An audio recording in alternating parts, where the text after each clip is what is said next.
नमस्कार दोस्तों, आप सभी को पता है कि अभी लॉकडाउन के समय है और हर किसी को लॉकडाउन का जो परेशानी फेस करना पड़ता है। आप लोगों को पता है कि हर वीकेंड में अभी स्ट्रिक्ट लॉकडाउन होता है और इसके वजह से लोगों का बहुत तरह का परेशानी फेस करना पड़ता है। दोस्तों, ये परेशानियाँ सिर्फ आम लोगों का नहीं होता है, जो बड़े बड़े लोग भी हैं उन लोगों का भी ये परेशानी होता है। जैसे अभी देखते हैं बहुत सारा स्टार्स, वो लोग भी ऐसा अपना जीवन को ले लिया है। तो दोस्तों, ये मानसिक तरीक़ा से जो परेशानी होता है, ये हम लोगों का जीवन का बहुत बड़ा मुश्किल है। तो दोस्तों, चलिए अभी देखेंगे कि क्या परेशानी किन लोगों पे आते हैं। परेशानी हर किसी का ज़िंदगी में आता है। बाइबल बोलते हैं, अगर हम लोग बाइबल में देखेंगे पहला राजा 19:4 में, वहाँ प्रोफेट एलिजा बोल रहा है कि वो जीना नहीं चाहता है। वो परमेश्वर से रिक्वेस्ट करता है कि परमेश्वर मुझे मारने दो।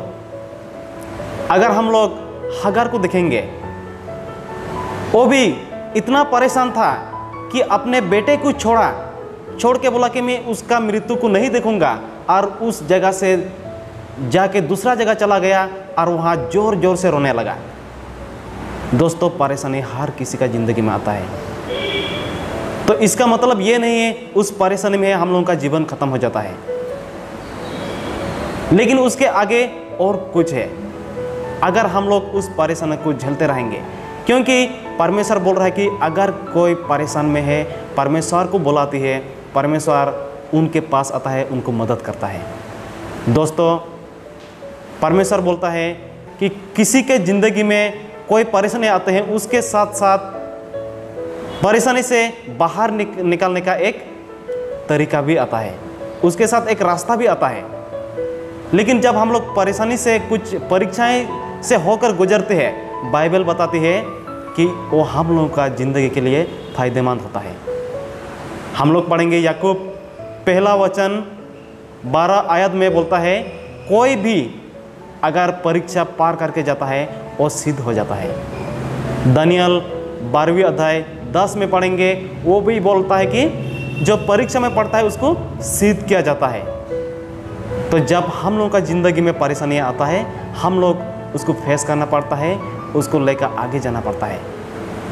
परमेश्वर बोलती है कि हम लोग कभी भी डरना नहीं है, हम लोग आगे बढ़ना है।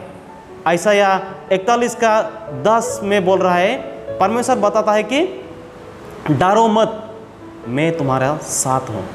परमेश्वर हमारा साथ है अगर हमारा ज़िंदगी में कुछ परेशानी आए।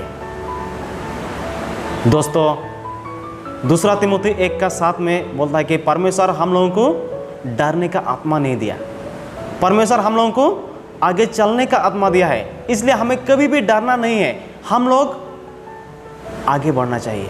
हम लोग जो भी परेशानी को पार करके आगे जाना है। हम लोग यीशु के पास आना है। अगर आपकी ज़िंदगी में कोई परेशानी है तो आप यीशु के पास आइए। मत्ती का पुस्तक 11:28 में बाइबल बताती है कि हे परिश्रम और बोझ से दबे हुए, मेरे पास आओ, मैं तुम्हें विश्राम दूंगा। तो अगर आप परेशानी में हैं, अगर आप बोझ से दबे हुए हैं, प्रभु यीशु मसीह के पास आ जाओ, वो आपको विश्राम देंगे। तो आपका परेशानी दूर करने के लिए एक है, वो है प्रभु यीशु मसीह। और प्रभु यीशु मसीह आपके लिए हमेशा इंतज़ार कर रहा है। इसलिए बाइबल बताते हैं कि कोई चीज़ का चिंता नहीं करना है, वरन क्या करना है, चिंता को छोड़ के हम लोगों को जाना है। बाइबल बताती है पहला पतरस 5:7 में,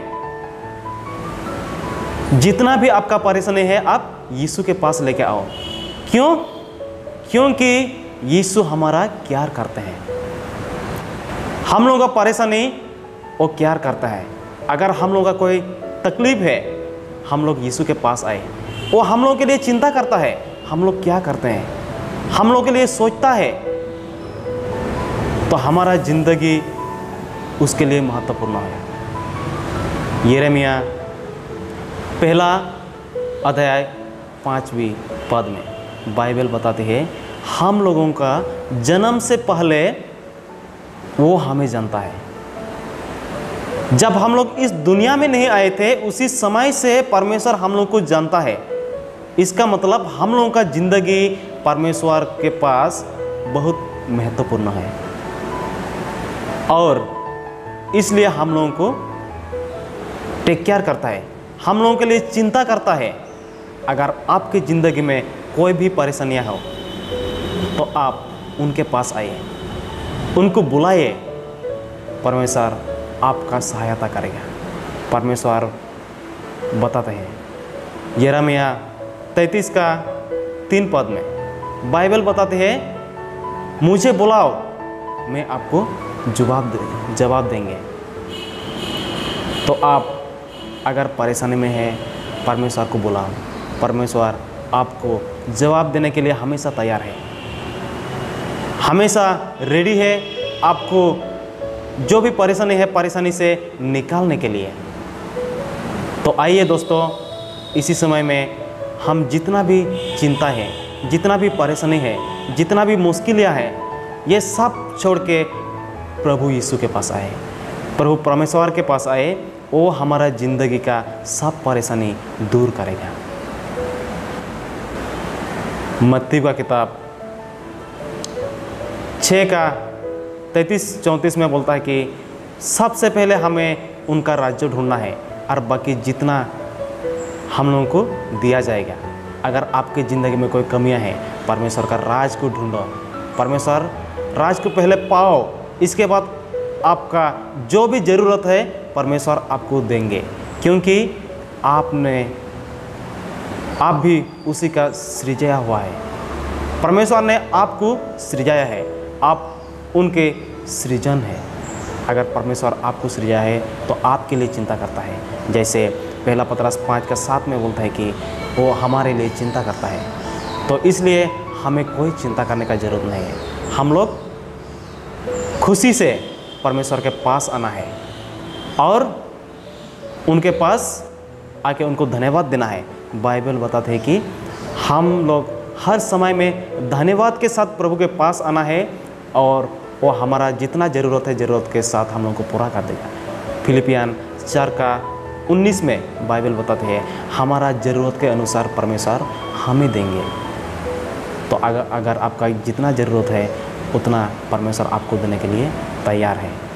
तो दोस्तों, ये मेरा विनती है कि आप लोग इसी समय में कोई चिंता मत कीजिए, कोई परेशानी में है तो प्रभु यीशु के पास आइए, वो आपको देखभाल करेंगे और आपके लिए चिंता करते हैं। तो ये छोटा सा